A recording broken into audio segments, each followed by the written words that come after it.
This video is brought to you by Dr. Kristen R. Bromley's Guitar Method Book Series and Online Music Academy. Hi, I'm Dr. Kristen Bromley. Welcome to my online academy. It's so great to have you joining me here in these online lessons. In this video, I'm going to be going over the 8th rest and dotted quarter rest. We're going to be working on playing some melodies that incorporate these rhythmic figures into them. We've been working on 8th notes and dotted quarter notes of late in the melodies that we've been reading. So of course, with those rhythms with notes comes their counterparts in the rest value. So we're going to be working on some melodies. We'll be reading some melodies, some exercises, jamming together, you, me, and the band, playing those melodies as we work on these rests. It's going to be great. This video does accompany Lesson 9 from my Note Reading Books 1 and 2 Method book. In the book, we're going to be on pages 55 and 56. We'll be doing the exercises and songs from those two pages. So we'll be specifically playing 11, 12, 13, 14, and 15. Those 5 songs or exercises with the band jam along portion of the video.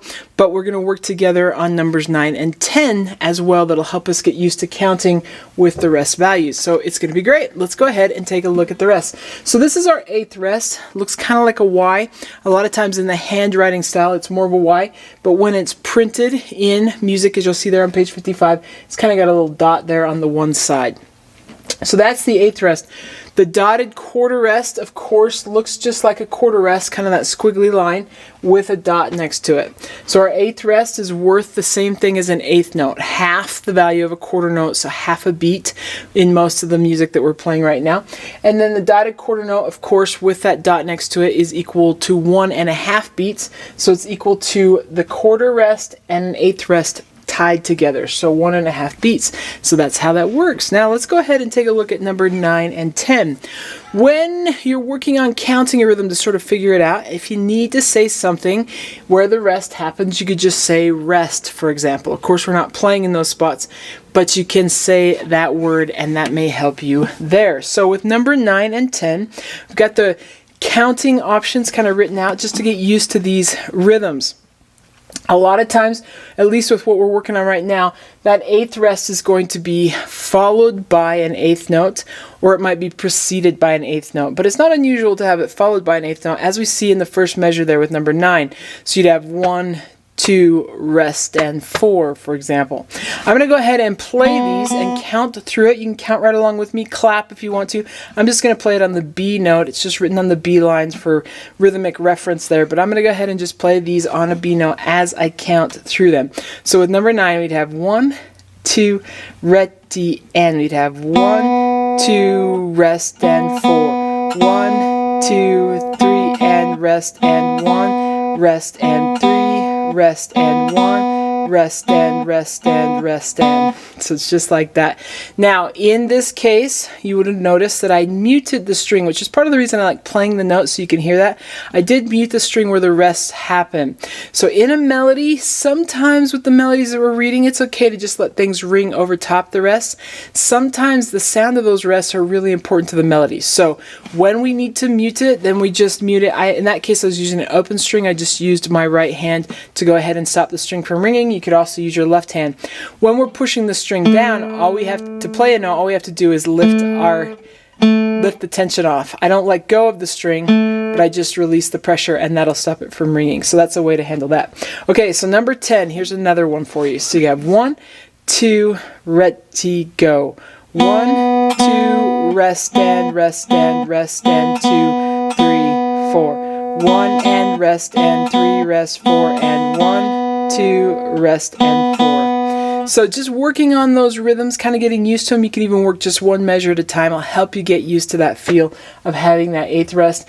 We're not going to work the dotted quarter rest, but it works the same as the dotted quarter note. So 1, 2, and. It's going to most often be followed by an 8th note or preceded by an 8th note, but most often followed by an 8th note. So you're going to have that 1, 2, and go. So rest, 2, and go. That's sort of how that'll work, and you'll see that in the melodies where we play that. So we'll go ahead and jam together We've got the band track for numbers 11 and 12. It's going to be you and me and the drums. So we can just practice doing the alternate picking. Remember with the alternate picking that we do up plucks for the notes that are on the off beats and down plucks for the notes on the beat. So when there's a rest, we don't then do a down pluck for the note that follows it, but with number 11, it's going to be rest up, rest up, rest up, rest up, down. So just like that. So that's a place for you to practice getting some practice there. You can also practice muting the string using your right or left hand to stop the string from ringing. That gives you a chance to work on that too if you'd like to, in addition to the alternate picking. Then we'll play 13, 14, and 15. We'll play those songs. Of course, each of these will happen at 2 tempos, a slower tempo and then a faster tempo. So you can work on that slower tempo first and then try and get it up to the faster tempo. Okay, it's going to be super, super fun. If there's places where you're tripping, we got lots of eighth notes happening now. If it's going too fast, you can pause that video and work on those sections, get comfortable with them, and then try playing along with the video. That'll help you develop your skill the fastest. But let's go ahead and play these melodies together.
right, fantastic. I hope you are having fun with this.